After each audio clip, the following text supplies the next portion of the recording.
my parents would have pushed me a little bit more, I think that would have been helpful. Hello， 大家好，今天非常高兴啊，我能够邀请到 David 啊，他是这个莅临维多利亚小学的校长，也是深圳资历最老的民办双语学校之一。I've got a wife from Hong Kong and a 4-year-old son who's learning 3 languages.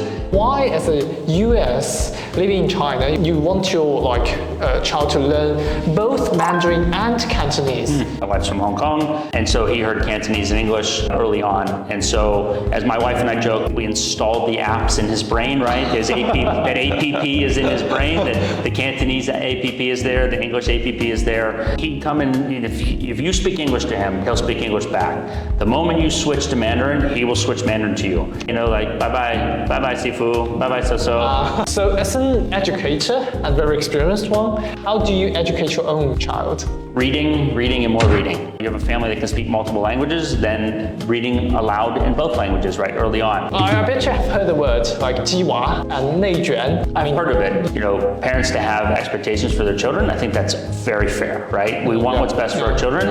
And I think when, as you said, it's 20%, have a university degree, I think we all realize the importance of that push. But I also think let's balance that with a childhood. I bet if you and I sat down and compared our childhoods, I bet you we had very different childhoods. Yeah, exactly. Right? You know, I played baseball, I played football, but I wasn't in training courses after school, right? I learned to play the saxophone, and then after a while I didn't like it anymore. My mom said, okay, you could stop. In retrospect, I wish my parents were a little bit more, pushed me a little bit more. I think that would have been helpful. David 说他希望他的家长当年更加激他一点点，可能会更好。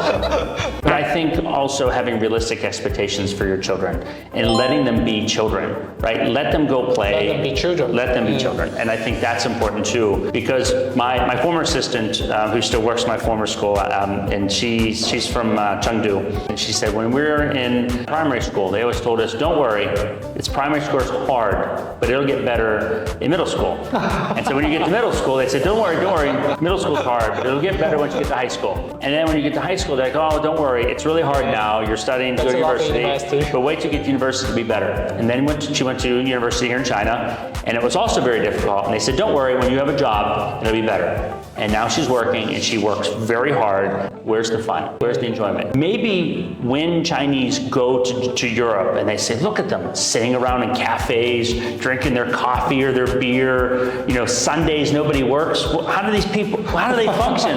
You know, what is happening here? But maybe look at it from a different lens. These people have developed themselves to be something more than what their job is. So I think these are the things that you're a person and you play a larger role in society rather than just your job. And I think you do that as a young person. So that is actually what we call whole person education, and that is what you do here in VPA. Right. Okay.